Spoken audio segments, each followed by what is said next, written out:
This is Sarah with Birth Circle, and this week I'm very excited to have Tamara Hiller with me.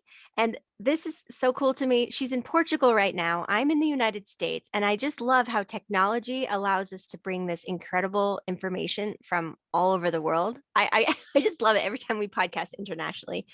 So, Tamara is a professional herbalist. She's a member of the American Herbalists Guild and is working and has been working in the health field for over 23 years. She's a licensed midwife in Germany. She helps people improve their health, address chronic health issues with medicinal herbs and natural healing methods, including herbal support for preconception, fertility, pregnancy, and beyond through online one-on-one consultations. She also teaches herbalism to doulas and midwives. Tamara has lived for 10 years in Brazil, where living community life in a native forest taught her a lot about self-sufficiency, plants, and taking healthcare into your own hands, all of which she has always advocated for. She has extensive academic training in Ayurvedic, Chinese, and Western herbalism, and lives with her family in Portugal. So thank you so much. I mentioned you were in Portugal. Thank you for having me. Very cool. Okay, so first of all, what got you into this field? I mean, you woke up one day and you're like, I'm going to be a midwife? Or Yeah. Yeah, I was pretty disappointed, in school, the choices for a job, nothing was interesting me really, and I mean, I have always been kind of a bit the wise woman among my friends, if there was any issue about fertility or contraception or things like that, I had the really you were helping about the natural and very alternative methods of what are you doing on Friday night? I'm hanging out with my friends and teaching them about their cycles. Yeah, awesome. Sure, exactly. Yeah. So yeah, I just naturally became an expert in that. And when I became to know about what a midwife does, I was like, oh yeah, this is actually, what interests me. No? It sounds like a really hands-on job where you can actually help women to take their healthcare into their own hands and have a say in it. And I mean, it's not a phase of life, that is, it's not an illness or something. It's a natural process. I like that. And just, being supportive during this natural process in life to women, that, I found that really interesting. Yeah. I love it. I love it. And so midwifery in Germany is very different. So you practice in a hospital, or do you do home births or combination? Yeah, I did my years of studies and completed everything, and this included to being in a big university hospital. I saw many births, and of course also many high-risk births. And I always knew in my heart that I want to go into home birth right away or as soon as possible. And I found a really nice group of midwives. We could work together. We always had a second midwife during the birth also, so it was great to go into home birth midwifery from the beginning, and also doing all the courses and the visits. Like Germany has a really solid health system in that sense, that women don't have to pay extra for their home birth or courses, pelvic floor training after birth and all that. So my job was kind of driving around, visiting pregnant women and women after birth at home and taking care of them, seeing if the baby is growing, helping with breastfeeding and all that. And then having like 2-3 home births a month, which is already a lot. Yeah. Because you have to be available at all times, of course. So a big part was also the care in pregnancy. Everything before and after. I like the style of having kind of my own flow of work during the day. So are you still a practicing midwife then? No, I'm not. Actually, I worked for like 5-6 years, really a lot, and I got burned out. And I know I needed a break from that. I was also pretty young, I didn't have like husband and family to come home to and recharge. And for being so young, it was a pretty intense job, being on call all the time. Yes. I had to go on a home birth at night, on the weekends. It was never a free time. So I decided to take a year off, which turned into forever, kind of. Got it. And now you're doing the herbalism. So I traveled a lot. I left Germany. Actually, I haven't been there in many, many years. Now I live in Southern Europe, and I lived for 10 years in Brazil. And I was related to birth and midwifery, and I did a couple of births here and there, also in Guatemala in a project. And so I kind of traveled and was always connected to my job. But yeah, I You never can went back never, to you it. can never take the midwife out of a midwife, right? Yeah. No, Yeah. yeah, not really. Yeah, Okay, exactly. so herbal medicine is not an alternative form of medicine. Please elaborate on that. Yeah, herbalism. I would say it's not, I don't like to call it alternative medicine because, of course, natural healing, including medicinal herbs, this is our primal method of Yeah. healing. This is what humans have been using since the dawn of time, since, since it all began. People were always herbalists. As humans, we are naturally herbalists. It means we use medicinal herbs, for our health, to stay healthy and to treat certain conditions. So this is our primal medicine. So I don't like the term alternative. I usually say natural medicine and modern medicine.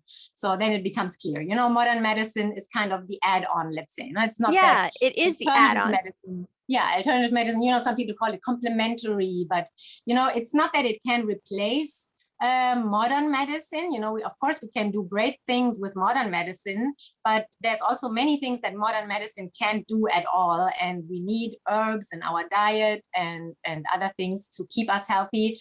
And yeah, traditional healing systems have this wider concept. Yeah, like in Ayurveda or Chinese traditional medicine, there's always this focus on improving your health. Whereas in modern medicine, you go to the doctor when you're really sick, when it's already too late, you need surgery for something, or pharmaceuticals, it's already kind of too late to get back into balance in a more natural way. So those are systems, yeah, they kind of complement each other, but I would say modern medicine can complement the natural healing and not the other way around. Yeah. So, and I want to just put in a little disclaimer. Obviously, there's a disclaimer on the podcast. None of this is medical advice, but I do want to talk pretty nerdy about how different herbs support or are dangerous for certain parts of the pregnancy, for the fertility cycle. So, can you tell me about some herbs that would be that you would see in the fertility just start talking about the fertility the fertility lifetime. Sorry. Okay, wait. Sorry. Erin. Yeah. Edit this out. Okay. Let me try that again. Okay. So I just want to add a really quick disclaimer. There's already one on the podcast, but this obviously isn't medical advice. So please don't take anything she says as medical advice. But Tamara, I want to go really deep into these specific herbs that you know so much about in regards to their specific uses in the whole conception, birth, postpartum cycle. So starting in the preconception fertility time period, what are some of the herbs that are really useful or dangerous during that time? Yeah. So, preconception, it's actually the most important thing would be to really nourish and build your body. Yeah. And also kind of try to address everything that bothers you. Maybe there are allergies or a digestive problem, something that you wouldn't even go to a doctor for, that is just you had it forever. Maybe you have frequent headaches and migraines, or just tension headaches.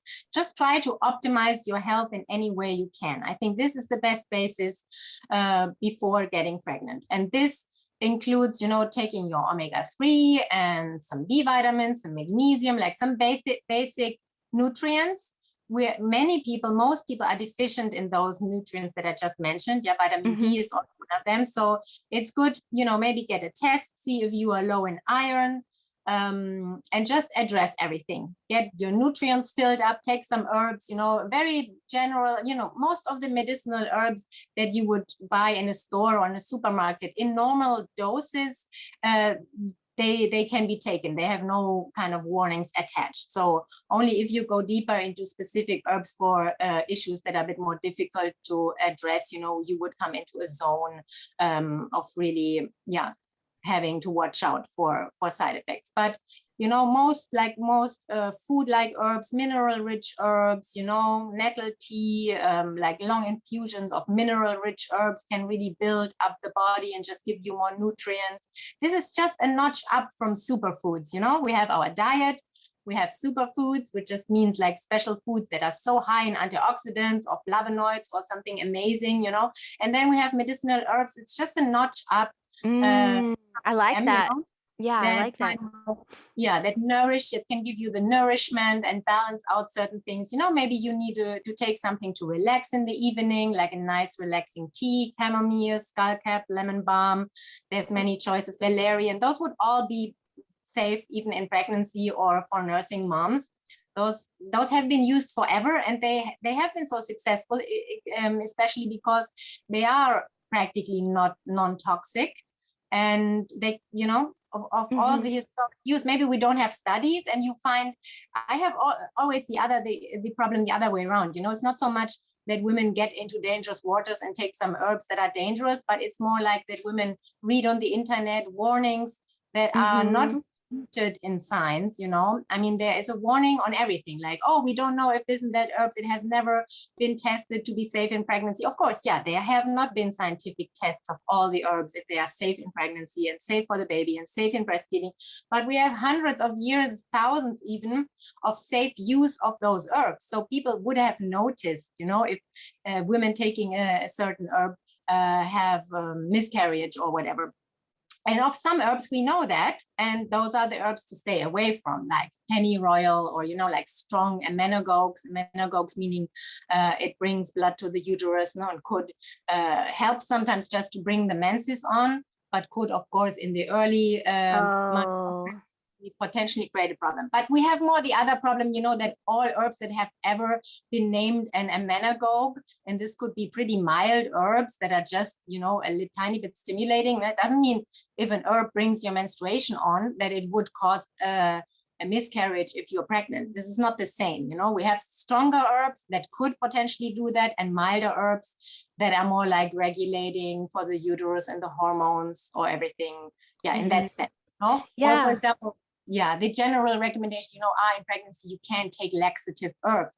Yes, you should not take a high dose of something very strongly laxative, but there are mild laxatives, and there are many that are totally suitable in pregnancy or before or after, and all in this whole period. So, you know, I have more the problem that, you know, if you go to the internet and ask, is a certain herb safe in pregnancy, you get the warning, this has never been tested and evaluated, and this and that. And women are panicking because they drank some hibiscus tea or something, you know. Yeah. Well, I just to speak to that, I know a doctor that says, you know, if you have a miscarriage, do you want to let it pass naturally, or do you want to go ahead and do an herbal D&C? And I'm like, yeah, you can do an herbal D&C. He's like, yeah, I can help a woman's body pass the stuff faster with herbs and then she doesn't have to undergo a D&C, and he has great success. Of course, he's not going to do that if it's a viable pregnancy, but that's, yeah, as you're saying, I was like, oh yeah, I know that doctor, and he's pretty proud of his herbal D&Cs. Yeah, you can, of course, herbs can be dramatic and very effective. But usually, you know, it's not the everyday herbs that you find. No, his was he would prescribe, like they were his herbs, they were his. Yeah, he would not just, you would not find what he used on in the regular health food department. Exactly. Yeah. So how about for like heartburn? What types of teas? Oh yeah, heartburn. Yeah, it's a very common issue. I like aloe gel, you know, from the aloe vera plant. And this is also something, you know, the outer green part of the aloe vera leaf is a strong laxative. So this should be avoided. But the inner gel is very good and nourishing. It's a traditional remedy also from Ayurveda. It also increases fertility. It's often used for fertility treatment in Ayurveda, aloe gel. So yeah, just try to find like a food grade, like, because there's topical aloe preparations, but also some to drink. So good would be the pure gel that is usually kind of liquefied in a bottle. Sometimes you get it frozen, like just try to get the best quality 100% aloe gel. And you can just drink it and drink it during the day for heartburn. And I think this if you have an aloe vera plant at home, could you take a leaf and take the skin off and blend it up in a smoothie? Exactly. Absolutely. Yeah. Take the skin Oh. off. So the green part has to be taken off. If not, it's a very strong laxative and could cause trouble. This is one example. On lists, herbs to avoid in pregnancy, you find aloe, but it refers only to this green outer part, which is a strong laxative, and the gel is totally fine to take. Well, sometimes in pregnancy you have pretty bad constipation. So then could you take it for the constipation, or then are you worried about the Yeah, you could, but I prefer a bit milder laxatives. I mean, uh the aloe, if you know how to dose it, if you've taken it got it. before, but it's not something I recommend casually because, yeah, it could be too strong and we have milder laxative. I would always first include more fiber in the diet, some psyllium, flaxseed, some prunes or something. And then there's an Ayurvedic remedy. I use it often. It's called Triphala.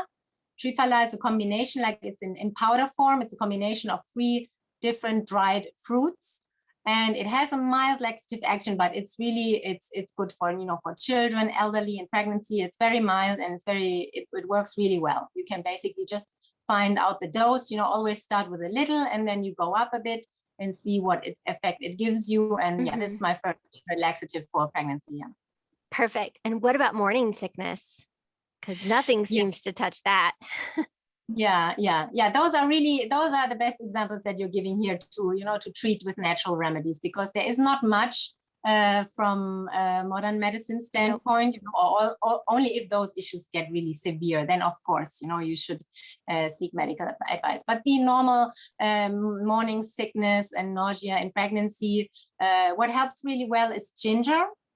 You can just slice the ginger root and make a tea, or maybe you want to kind of nibble and suck on some candied ginger that you could just have in your pocket and you have it easily ready. Ginger powder is a bit more hot in nature, so there you have to be a bit more careful with the dose. But I like the candied ginger, maybe just ginger pieces to suck on. I think that works really. And also cold helps sometimes. So I like to make some ice cubes out of chamomile tea or peppermint tea, or a mixture of a herbal tea that you like the flavor of. And then you can just, suck on an ice cube or put it in a drink. So this helps. Sometimes the cold calms down this vomiting reflex, let's say. Yeah, this is a good one. Yeah. The and sometimes vomiting reflex. Yep. Yeah, if the reason is, the mom is maybe nervous, and also herbs that can calm you down can be really helpful. So this would be also chamomile or lemon balm, like mild herbs that then can relax and calm you down, also help with the nausea. So I've heard that nausea is a lot of times a blood sugar problem for pregnancy. So then are these also herbs that help with blood sugar regulation, or would an herb that helps with blood sugar regulation then help with that nausea? Yeah, it depends. It's of course better to just eat regularly. So the blood sugar issue, this means just that you get more nausea if you have an empty stomach and if you haven't eaten for a long time. So for some women, it helps, if they eat small snacks during the day, and that can help to balance the blood sugar. But yes, in general, herbs can regulate blood sugar. But in pregnancy, this is more an issue, that you can't eat too much at a time. Maybe you have to split up over the day. So there I would concentrate more on the snacks and some healthy snacks during the day, whatever makes you feel more comfortable. Yeah. That makes sense. How about immunity? If you get a cold or you're trying to avoid a cold or a flu while you're pregnant, because some of those Tylenol and the powerful over the counters, a lot of women are nervous to take those. Yeah, this is a question I get also very often, because of course people don't want to take unnecessary pharmaceuticals or some that can be avoided, let's say. So it depends on the situation. We have herbs that can just stop a cough during the night, for example. If you're coughing and you just want to sleep in peace and you can't because you're coughing, you can make some anise seed tea. So this is not star anise.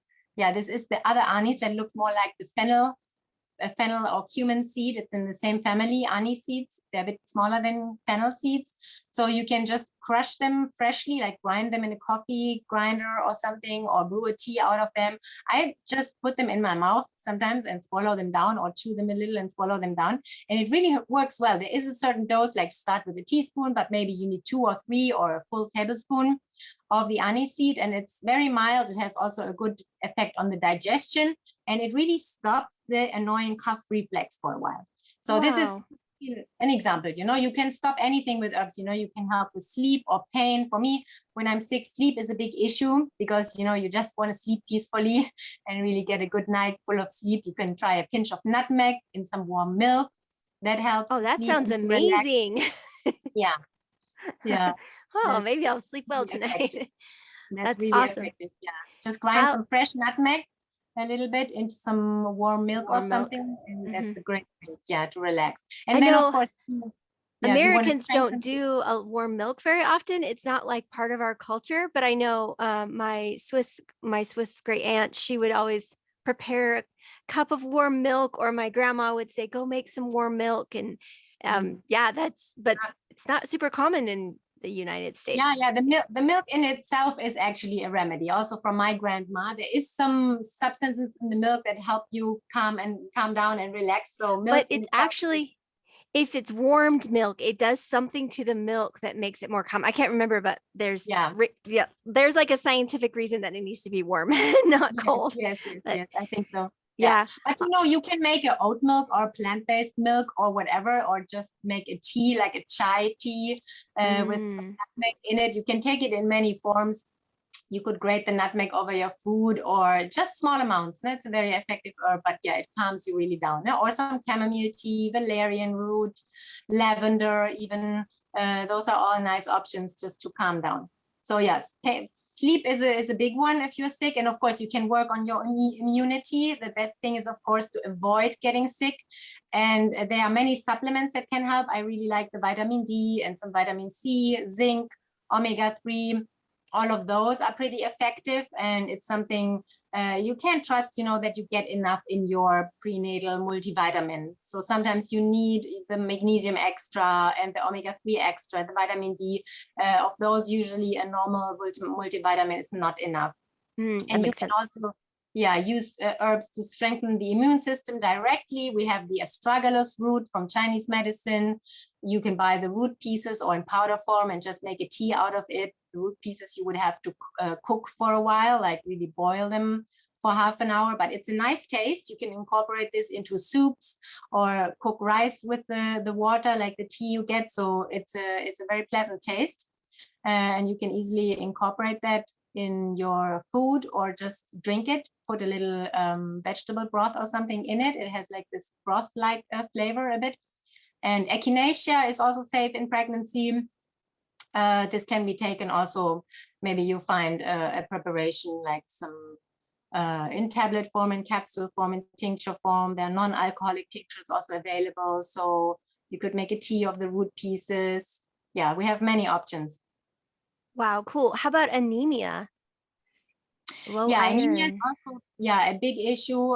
Many women suffer from their iron tablets that they are taking, because often it's a form of iron that is not so absorbable and can cause some tummy problems. Hmm. But it's also tricky, if you are already anemic, I would go with the iron supplement instead of trying with herbs, because it will take longer and we don't have that time in Yeah, pregnancy. that makes a lot of sense. Yeah, but please check that the iron supplement that you are taking, if it's the, I don't know, I think the ferrous sulfate and all those are the more likely ones to cause tummy problems, but still those are the most likely ones to be prescribed through a doctor. But we also have the iron bisglycinate or iron glycinate, where the iron is bound to an amino acid, and it's way better absorption and it doesn't cause those tummy issues. So usually in that, Oh, yeah, I go with the supplement and not with herbs, because we just don't have that much time, and you want your iron levels in the correct space. If not, you get tired in pregnancy, and there are certain risks also for birth involved. But of course, always have a balanced diet, like dried fruits and molasses have a lot of iron, and of course vegetables, meat, and everything. So if you can get some of those into your diet, great. But just, yeah, treat your anemia efficiently. That's important. So yeah. yeah, cool. How about heartburn? Yeah, the heartburn we talked about it, no? That like it's the same as reflux, and the aloe vera juice would be a great option. Right. Oh, sorry. I do remember. Yeah. I thought that was, yeah, duh. Okay. I thought it was morning sickness. Okay. How about blood pressure? As I know, blood pressure is a big deal for some women as they get, it's really Yeah. dangerous. It can result in the baby coming too early or really bad things for the mom. So are there herbs that can help with that? Yeah, blood pressure in pregnancy is a bit more complex issue. You know, if a person is not pregnant and you have or too high or too low blood pressure, we have easy and reliable medicines that we can use, but it doesn't help in pregnancy so much to just bring the blood pressure down kind of symptomatically. You know, it's always a symptom of something, that something is happening in the body. You know, if the blood pressure goes up in the last trimester, especially, it's an indicator of something bigger going on. So you would have to monitor several things in the body. And usually the problem is we run out of time. So it would be, you know, the best thing would be to just go into pregnancy in the best state, you know, nutrient wise and diet wise, and not having too much stress. And all those things are factors that contribute to getting a syndrome of complications like that would involve the high blood pressure. Yeah, so we can do the best work actually before conception or during pregnancy, just taking care of yourself, healthy diet, and herbs that kind of balance and strengthen and tonify you. But I don't have a magic pill, you know, there's not something you can take and then immediately this would go away, because it's a part of a bigger thing that's going on. It definitely is. Well, sometimes though, preeclampsia is kind of hard to pinpoint what it is. Is it the placenta? Is it, what it, people have a hard time figuring out what causes it. It's just really dangerous. Yeah. Okay. So how about those last, I'm not going to admit what oh, there we go. Okay. There you left. Okay. Edit that out, Erin. No, that's okay. No problem. Okay. So now when you're 50,000 weeks pregnant and you're so done being pregnant and you want that baby to come out, I'm going to hear what you said. And then in my mind, I'm going to check what I actually took and see if that was a good idea. But what are some of the herbs that can bring on labor that are, that can bring them on when it's time to bring it on? Yeah, it's a tricky question. You know, before midwives and women have used castor oil to induce labor. There is documented, you know, several cocktails that include castor oil, which basically it causes a big bowel movement, and somehow this stimulates labor. But we don't really know if it has an effect on the uterus, if it can overstimulate in some cases. So it's problematic. I know that many colleagues and midwife friends have a bit stayed away from it, and we're usually trying milder things first, like nipple stimulation. You know, you can have sex with your partner. This also can stimulate labor.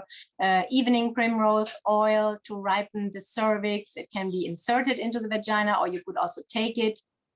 So there are many milder options. Let's say the stripping of the membranes. This is of course something a trained midwife could do. And yeah, herbs wise, yeah, take a higher dose of your red raspberry leaf tea. Yeah, there we go. I heard red raspberry leaf.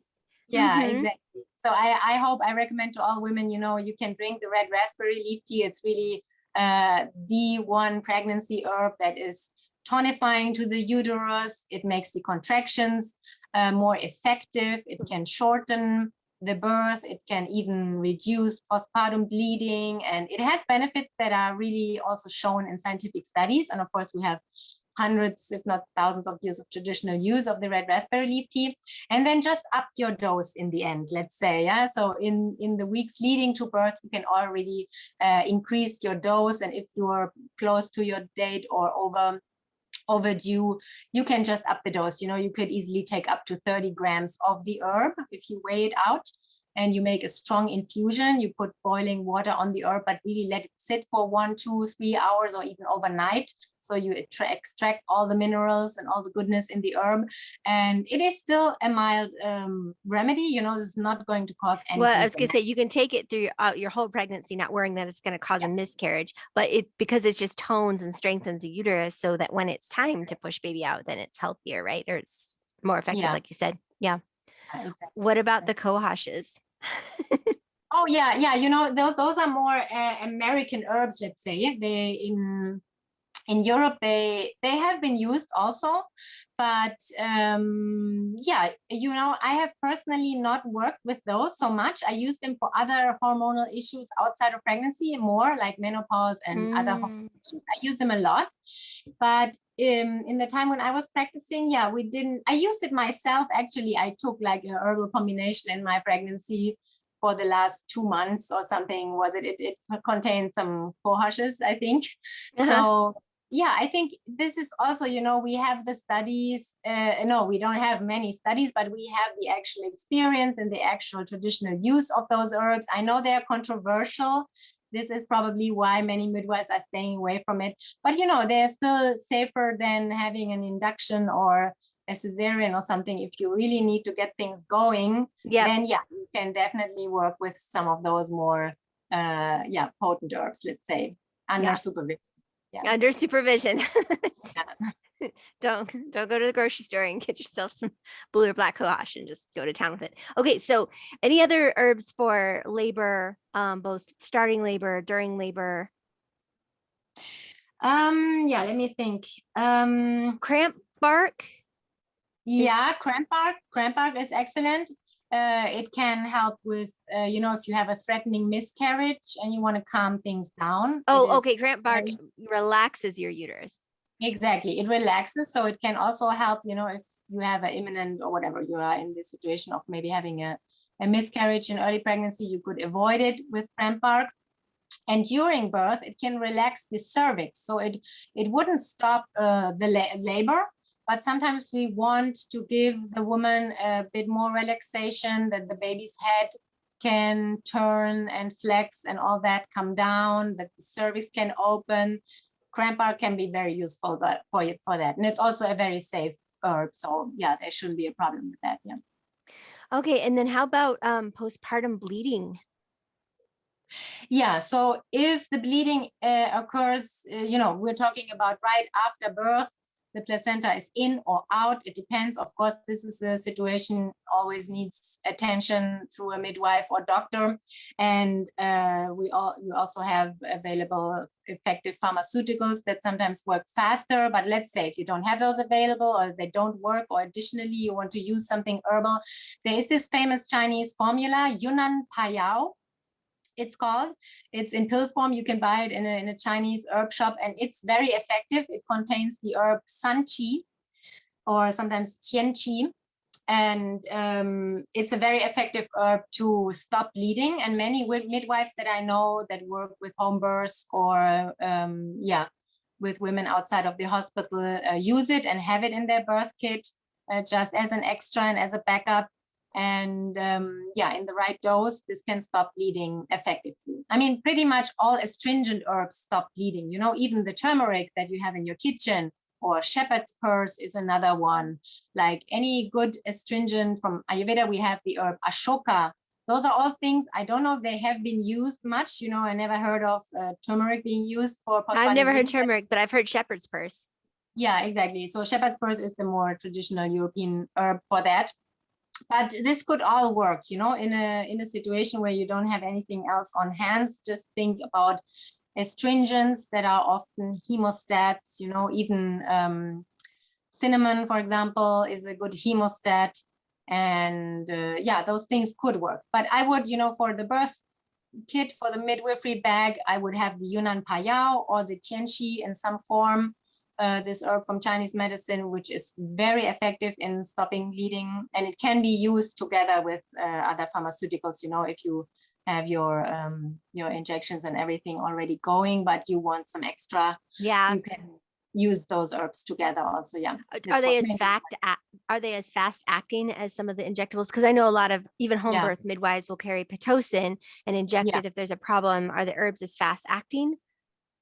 Yeah, the herbs, those are as fast acting. I mean, let's say, yeah, 20 minutes. Of course, if you inject something directly into the bloodstream, it's always faster than taking something But and 20 waiting for. minutes is really fast. Yeah, it's pretty fast. It's pretty fast. The problem is the dose. You know, it's not like one capsule, but this formula Yunnan Payao, it comes in a blister package with like maybe 10 to 12 pills, and maybe you need the whole package. in that case. But those are also herbs that are very safe. It's not a danger of overdosing, or like they don't have any side effect in high doses. So just going with a pretty high dose immediately would be a good Like if strategy. you have a history of hemorrhaging after birth, then you could, minute babies out, you could start taking things.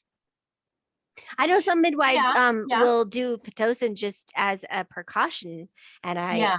I mean, I'm not a midwife, but I just wondered the thinking behind pumping the mom full of stuff just in case. And then you don't know if the body, if she really did need it or not. Yeah, that's sure. I mean, that's true. I mean, I don't know the Yunnan Payao, you could definitely wait and just assume everything is going to go fine.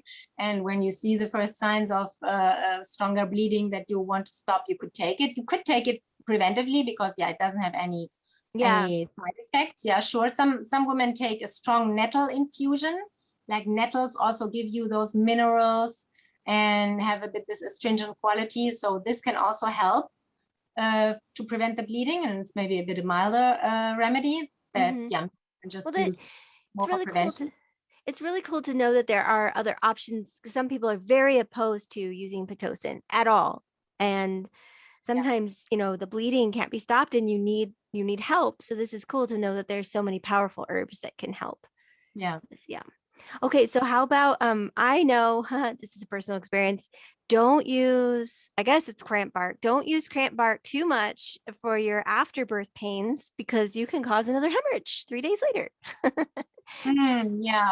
Yeah, I mean, the afterbirth pains were so bad and they got worse with every baby that by the end I was losing my mind and I was taking this tincture and I guess my midwife forgot to tell me not to take it too often and I was taking it because it was the only thing relieving, and then just the bleeding was not stopping days after. Oh, yeah. I would combine it. What helps with the cramps is also kind of to get through it faster and to help the uterus contract. So even something like shepherd's purse tincture or tea would help, and you can combine that. So you have the astringent action from the shepherd's purse that helps just the uterus to do its job faster and become small again. And that's what the body tries to do. And that's why the body produces those cramps. And the cramp bark just for the momentarily relief, just need a break. Yeah. I mean, I was like, I'd rather have a baby than in some ways they were more painful than labor. So it's hard. But that's always my warning. Don't snuggle up to that cramp bark too hard. You could try, we have other herbs for pain like willow bark, which salicylates, like in aspirin. Aspirin was actually invented based on the salicylates in willow bark, and herbs like meadowsweet is another one that has salicylates. So, or meadowsweet herb or the willow bark, you can buy this, make a tea, and it helps to stop the pain. And it doesn't have those side effects. It doesn't have a relaxing or an effect like this. It's just treats the pain, let's say. Yeah. Wow, that's really cool. So aspirin's kind of a medicinal, I mean, it's kind of an herb itself, right? Yeah. I mean, it is tweaked in the lab, the molecule. Yeah. It's not and so the salicylates in the willow bark, they don't have the usual side effects of aspirin. They don't cause any tummy issues or thin the blood too much or something. They don't have the side effects of the pharmaceutical, but they are also effective in the high enough dose. And you can combine those. Maybe you can use less of the cramp bark combined with the willow bark. You get a better effect. You don't need so much of the cramp bark, and add the shepherd's purse tea in to help the uterus, contract and do its work. And sounds like a good combination. Yeah. Interesting. Okay, so how about breastfeeding? What are your favorite herbs for breastfeeding? Yeah, it depends, of course, what situation do we have, does the woman need to increase the milk supply? Yeah, let's start with that. Not enough milk yet. Yeah, increasing milk supply, for example, my favorites are shatavari, is an herb from Ayurveda. It's a root. It's like an asparagus plant. It's like wild asparagus. And you can easily get that in powder form. That's also the way I would recommend it because it's a pretty mild herb. Probably you need substantial doses. If you have capsules, there's 0.5 gram in capsules. And in powder form, you would more take like a full heaping tablespoon or even 2. Always start with a bit less and work your way gradually into the dose. It's a general, like a female herb. It's the female herb in Ayurveda. It also regulates hormones, and I use it a lot for menopause issues and in other phases of life, but it also increases the milk. It's very effective. So shatavari in a good dose. And my second one would be fenugreek. So the fenugreek seeds, you can just soak them and then eat them or grind them, make a tea, put them in your food. And also pretty much just use the dose that works. You know, fenugreek is also a kitchen spice. It doesn't have side effects or anything. So I see problems, you know, if women think, okay, maybe half a teaspoon is enough, but it's maybe more like 3 teaspoons that would do the job. So yeah. So but are there in the correct dose, it helps. Yeah. so are there herbs that help bring the milk faster? Yeah, this is the second thing. Exactly. If you have to help more with the letdown, like there is enough milk supply, but the letdown reflects, you know, the mom has to just relax a bit more while she's breastfeeding, and the milk has to flow better. So then we would use a relaxing herb, like for example, poppy seed. I like this a lot for this situation. It can also increase a bit the milk supply. So it helps, yeah, probably more just helping with the letdown reflex, but it's also a very known herb for milk supply. So yeah, poppy seed, you can make a tea, just take a tablespoon of the poppy seeds. You can find them in the supermarket. You know, here in Europe, it's also a very common baking ingredient that people bake poppy seed muffins and all that. So it's also very mild, very food-like, has some beneficial oils, and yeah, very healthy. So you can take that, and it just brings you a notch down and relaxes you, and also help you sleep better. And it treats pain also very effectively. So yeah, it's a great relaxing herb. That is really cool. Yeah. So and then so like my milk doesn't come in until like 3, sometimes 4 days after, and my baby is just screaming, hungry. The colostrum is not enough. So are there any herbs that bring in the milk faster? Yeah, I would use those, you know. I would then Same really thing. take the shatavari, fenugreek, and Mhm. make sure to take some poppy seed just before the nursing times. So the poppy seed is more like short-term acting, you know, you take it and you get the effect like 20 minutes after for an hour or so, or 2 hours.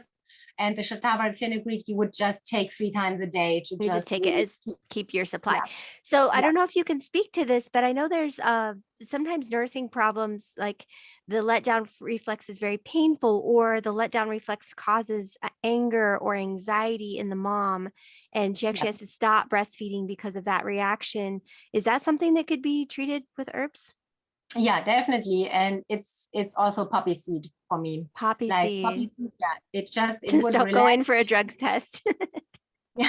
No, I mean, you know, this is it's a mild herb, you know. People think yeah, it contains opioids or whatever, but you know, I always say it's the difference between white sugar and a beetroot, you know. If we talk about the drug Mm. opioids, we're talking about white sugar. And if we talk about the herb poppy seed, it's the beetroot, you know. It's like a natural, it's a plant, it has oils, it's not an isolated constituent, you know. We're not talking about a pharmaceutical that could have any side effects or build up in your blood or cause dependency or all those known problems of the opiates. This has nothing to do, and has absolutely not occurring with the poppy seed. This is a common Thank mistake. you for the thank Yeah. you for the clarification. That's why we have to talk to herbalists, not Dr. Yeah. Google. Yeah. Okay, so I want to ask you then about comfrey, because it's kind of controversial. My midwife had me use it on my tear, on the sutures, and I thought it was amazing. But when I read on the internet, scary, scary, scary. Yeah. Yeah. So what's the truth on comfrey? So comfrey, the root, if you would make a tea of the root, it does contain those pyrrolizidin alkaloids. So those, if you take it over time, you know, taking one time a tea of comfrey root, it's also in the leaf, but way less, you know. So mainly we're talking about the root here. So if you would make a tea of the root and drink this every day in high doses, there is the potential for liver toxicity. So this could be damaging to your liver. Yeah, she wasn't using the root. She was using the Exactly. leaf. Mhm. And you used it externally. So this is no problem at all, like zero, absolutely no problem at all. If you would make a tea of the comfrey leaves, yes, you would still have some tiny little amount of those alkaloids that we want to avoid generally, but also comfrey leaf has traditionally been used in pregnancy, before, after. In general, it's a great nourishing herb, lots of minerals and great benefit for many situations. So I would be fine with using the comfrey leaf internally in some situations and kind of monitoring the situation. But if you're not comfortable with that because of all the warnings, I can also totally understand. But making a salve out of the comfrey or putting the leaf directly on your skin, on your tear, this is absolutely no problem. Like Great. it's not a significant amount of those pyrolysidine alkaloids that gets absorbed through the skin. I mean, this, there is no known reported case that this actually happened. This is an absolutely theoretical problem and has never caused any real problem in real life of the So topical it's kind of, application. it's a fear of something that hasn't even happened yet. So Yeah, how many people could be helped with comfrey, but the fear. yeah. Okay, so what about you mentioned salves. So then that I thought varicose veins, both legs and otherwise, or stretch marks, or what kind of herbs would be great for salves for skin issues and circulation, I guess. Yeah, most things, even if we have the idea we could best put something on it on the skin for varicose veins, actually internal treatments are way more effective. Like for varicose veins, this would be that you eat blueberries, bilberries, actually all like blue, red, and purple fruits that have those flavonoids that help repair the veins and strengthen the veins. So those are way more effective. And we have some good astringents also for the veins, like the horse chestnut or other things. You would have to double check kind of in pregnancy in what stage and what dose you would be taking this. So don't self-prescribe those things, but you definitely can increase your consumption of the blue and red, purple berries and fruits. And yeah, topically varicose veins, honestly, yeah, there is nothing that can really help. I mean, witch hazel extract or witch hazel hydrolat or something like that could give you a mild benefit maybe. And yeah, general, for the body and skin and all that, I recommend that pregnant women, or also before pregnancy, that you do a nice oil massage every day. This is also a treatment. It's called Abhyanga. So this is a daily self-massage, like full body oil massage. This is very soothing and nourishing. This actually treats also the nerves and anxiety. It can really regulate many bodily functions. So this is also not just a treatment for the skin, but of course it keeps the skin nice and moist and the elasticity and all that. You could just use some plain olive oil, coconut oil, almond oil, whatever you have.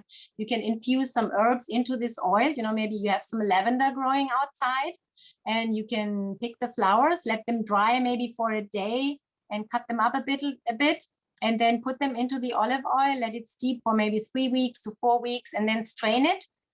And you have a beautiful smelling, relaxing body massage oil that you can use on a daily basis. And yeah, this is going to give you many Wow, benefits. cool. Okay, so just really quick, then how do you feel about essential oils? Because you're saying infusing, could you use essential oils and add those? Yeah, you could. Yeah. I mean, yeah, I think it's really more interesting, to infuse the whole herb into an oil Yeah. in the way that I just described, because the essential oil is also just a part of the plant. So you get a wider spectrum of the plant if you infuse the whole plant. But of course, essential oils are very potent extracts, and there are some you would have to avoid in pregnancy. But like lavender and all those in a certain dose, you could definitely put a couple of drops into your body oil, or just smell it, or I think it's a nice way for relaxation. Wow. Awesome. Okay, so tell me, what is the best way somebody can reach out to you or start learning about this? I mean, herbal medicine just feels really overwhelming. I grew up with it and it's still overwhelming to me. It's just so unknown. People don't use it. There's so much fear surrounding, like we talked about, the cohoshes and the comfrey, and there's so much conflicting advice. So how do people get in touch with you, and how do they find reputable sources for their herbal medicine or herbal Yeah. information? Yeah, sure. Yeah, people can have a look at my website. It's herbalhelp.net. Herbal Help, Herbal help. H-E-L-P. Yeah. .net. And yeah, I offer my one-on-one consultations online. I have some packages there. I have a podcast also. It's called Down to Earth Herbalism with Tamara. I have actually, my first 3 episodes are about pregnancy related herbs and things. So that's a good way to listen to those, and all kinds of other subjects like anxiety, sleep, and yeah, all the areas where herbs really shine and can help. So yeah, I have a YouTube channel, Herbal Help by Tamara, where I sometimes show the things that are more visual, like how to prepare the herbs in the correct way, how do they look, and how do you take them. So this would be a way. But of course, for most problems in pregnancy, people come to me because they don't want to take their allergy medication in pregnancy, and they want Oh, that's a good alternative. question. Yeah, Yeah, allergies. exactly. So all kinds of, or maybe they have anxiety and they don't want to get started on a pharmaceutical. If they're already taking one, it's, they're in the hands of their doctor. That's usually between them and their doctor. But if they have a new issue arising in pregnancy that they do not want to resolve with conventional pharmaceuticals, yeah, it's good to talk to somebody who knows about herbs and to get a really personalized program for the individual person. And I love that you can help someone anywhere in the world. They just can book on your site, and you can have a personal one-on-one appointment. That is so cool. Awesome. Okay. Well, thank you so much. Is there anything else that we missed? I mean, wow. I feel like we could write a book just on what we talked about. Is there anything else that we forgot to talk about? Gosh, yeah, I'm just thinking, no. I mean, I guess there's the menopausal stuff we could go into. We could do a whole nother recording for female hormones otherwise, huh? Yeah, let me just mention, there is a class of herbs, we call them adaptogens, or in Ayurveda, like tonic herbs or something like that. Those are herbs that are used to balance the hormones and the immune system, to give you strength and energy. Some of those your listeners might have heard, like ashwagandha or rhodiola. Those also, you will find some warnings or conflicting information, but for example, ashwagandha has definitely been taken in India by pregnant women since hundreds of years. Of course, we don't have modern scientific studies that really prove that it's safe to take. We have those same problem in this area, but those are herbs. If after birth, if your hormones were already unbalanced before, you had PMS or menstrual problems, or you have increased risk for postpartum depression or other things that are hormonally related, I often work with those herbs in this adaptogen category. And yeah, this is also a good way to prepare the body. For example, if you are trying to conceive, and you could choose, there are many more. Ashwagandha, rhodiola is an example, but there are many more. Some of them address also anxiety or sleep problems. So those are very safe, non-toxic, and tonifying herbs that give us the strength and can regulate our hormones. So yeah, just to mention that we have this option, very powerful herbs. Awesome. Wow. Thank you so much. I really, really appreciate this. I've enjoyed this very much. I wish I could honestly do more episodes and go super, super deep. I want to know all the things. Thank you, Sarah. But thank you so much. Thank you, Sarah. It was really fun. Thank you so much.